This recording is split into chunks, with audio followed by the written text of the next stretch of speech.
அனைவருக்கும் வணக்கம். என்னுடைய சிபில் ரொம்பவுமே கம்மியா இருக்கு. எனக்கு லோன் வந்து தேவைப்பட்டது. சரி நம்ம எப்படியாவது காசு அரேஞ்ச் பண்ணலான்னு இந்த Facebook, Instagram, Telegram நெறைய குரூப்லாம் இருக்கும்ல. அதில போய் செக் பண்ணேன். யாராவது மெசேஜ் இல்ல போஸ்ட் வந்து போட்டுருக்காங்களான்னு. அப்படி செக் பண்றப்ப Facebookல ஒருத்தர் வந்து பார்த்தீங்கன்னா, இந்த போஸ்ட் போட்டிருந்தாரு. என்னன்னா, கன்சியூமர் லோன் மூலியமா நான் உங்களுக்கு வந்து அமௌண்ட் வந்து எடுத்து தருவேன்னு சொன்னாங்க. எனக்கு இது சரியா புரியல. ஸோ என்ன பண்ணேன்னா, ஒரு கமெண்ட் வந்து போட்டு விட்டேன். என்னோட நம்பர தான் நான் என்ன பண்ணேன், கமெண்ட்டா போட்டேன். ரைட்டுங்களா. ஒரு 1 ஹவர் கழிச்சு எனக்கு கால் பண்ணாங்க. அவங்க என்ன சொன்னாங்கன்னு நான் தெளிவா சொல்றேன் பாருங்க. உங்களுக்கு எவ்வளோ காசு வேணும்னு சொன்னாங்க. எனக்கு ஒரு 25,000 வேணும்னு சொன்னேன். ஸோ அவங்க என்ன சொன்னாங்கன்னா, நீங்க ஃபோனு இல்லன்னா டிவி இந்த 2த்துல ஏதாவது ஒண்ணு செலக்ட் பண்ணுங்க.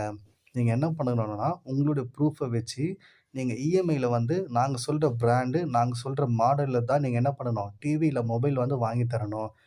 அப்புறமா நாங்க என்ன பண்ணுவோம், நீங்க வாங்குன அந்த டிவில, மொபைல வந்து நான் உங்ககிட்டேருந்து வாங்கிட்டு, நான் என்ன பண்ணுவேன், உங்களுக்கு காசு குடுத்துருவேன் அப்படின்னு சொன்னாங்க. சரி, நான் என்ன சொன்னேன், சரிங்க நான் உங்களுக்கு ஃபோன் வந்து எடுத்து தந்துடுறேன் இஎம்ஐல என்னோட ப்ரூஃப வச்சு.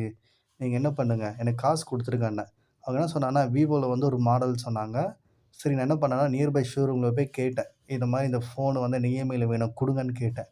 அதுக்கு அவங்க என்ன சொன்னாங்கன்னா, உங்களுடைய சிபில் வந்து கம்மியா இருக்கு. நீங்க என்ன பண்ணணும்னா 1/3 அமௌண்ட் வந்து பே பண்ணணும்னாங்க. 1/3ன்னா என்னன்னா 30,000ல 1/3 வந்து 10,000. ஸோ நீங்க 10,000 பே பண்ணா தான் நான் உங்களுக்கு ஃபோன் தருவேன் அப்டின்னாங்க. இது நான் வந்து அவங்களுக்கு இன்ஃபார்ம் பண்ணேன். ஏங்க இந்த மாரி அந்த ஷோரூம்காரங்க வந்து ஒரு 10,000 பே பண்ண சொல்றாங்க அப்டின்னோனே, கவலைப்படாதீங்க. நான் உங்களுக்கு வந்து மொத்தமா வந்து 23,000 தந்துருவேன். அந்த 23,000ல நீங்க 10,000 வந்து டவுன் பேமெண்ட்டா பே பண்ணிடுங்க. பேலன்ஸ் வந்து 13,000 இருக்கும். அத நீங்க எடுத்துக்கங்க. அப்புறமா என்ன பண்ணுங்க, உங்க இஎம்ஐய வந்து நீங்க மந்த்லி பே பண்ணிக்கங்க. ப்ராப்ளம் வராது அப்டின்னாங்க. சரிங்க அப்படின்னு சொல்லிட்டு நான் ஃபோன கட் பண்ணிட்டேன். கொஞ்சம் யோசிச்சு பார்த்தா இது ஸ்கேம் மாரி இருக்கு. ரூ. 30,000 ஃபோனுக்கு அவங்க 23 தான் தரேன்னு சொன்னாங்க. 7,000 அவங்க எடுத்துப்பாங்களாம். ஏன் எடுத்துப்பாங்கன்னா, ஏன்னா அது வந்து இஎம்ஐ ஃபோனு அவ்வளோ சீக்கிரத்தில விக்க முடியாது. மார்க்கெட்ல ரொட்டேஷன் போவாது. எங்ககிட்ட எத்தன நாள் இருக்குன்னே தெரியாது. நாங்க பார்த்து தான் அத சேல் பண்ணணும். அதனால தான் நாங்க 7,000 எடுத்துப்பேன் அப்படின்னு சொன்னாங்க. ஓகேங்களா. யோசிச்சு பார்த்தா, குடுக்குற 23ல என்ன ஆகுது? அதில டவுன் பேமெண்ட் 10,000 போயிடுது. பேலன்ஸ் 13,000 இருக்கு. எனக்கு பயங்கர நஷ்டமாகுது.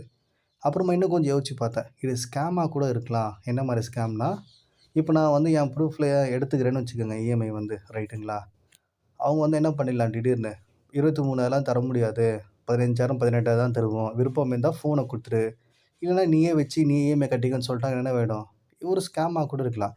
இல்ல நம்ம ஃபோன வந்து பார்த்தீங்கன்னா, அவங்க மிஸ்யூஸ் கூட பண்ணலாம். வேற ஏதாவது இல்லீகல் ஆக்டிவிட்டீஸ் கூட என்ன பண்ணிடலாம்? நம்ம ஃபோன வந்து பண்ணிடலாம். ஸோ, நான் அவங்ககிட்ட சொல்லிட்டேன். எனக்கு வந்து என் ஃப்ரெண்ட்ஸ் வந்து காசு குடுத்துட்டாங்க. ஸோ, எனக்கு கன்சியூமர் லோன் தேவையில்லன்னு சொல்லிட்டேன். ஸோ, இந்த மாரி ஸ்கேம்ல வந்து மாட்டிடாதீங்க. ஏன்னா, இன்ட்ரெஸ்ட் வந்து ரொம்ப அதிகமா போகுது. அவன் வந்து என்ன பண்றான், 25,000 26 குடுத்தாலும் 4,000 கிட்ட அவன் எடுத்துக்கிறான். நம்ம ஃபோன அவன் என்ன பண்ணுவான்னு தெரியாது. இல்லீகல் ஆக்டிவிட்டீஸ்க்கா, இல்லன்னா வந்து பார்த்தீங்கன்னா, ஸ்கேம் பண்ண கூட வாய்ப்பு இருக்கு. ரைட்டுங்களா? ஸோ, இந்த மாரி மாட்டாதீங்க. இன்கேஸ் யாராவது இந்த மாரி கன்சியூமர் லோன் இல்ல வேற ஏதாவது ஸ்கேம்ல மாட்டியிருந்தீங்கன்னா, உங்களுடைய அந்த ஸ்டோரிய வந்து கமெண்ட் பண்ணுங்க. நான் என்ன பண்றேன் அத கமெண்ட் பண்றேன். சரி கமெண்ட்ற பார் பின் பண்ணி வைக்கிறேன் அந்த கமெண்ட்ட வந்து. ஓகேங்களா? தேங்க்ஸ் ஃபார் வாட்சிங். Have a nice day.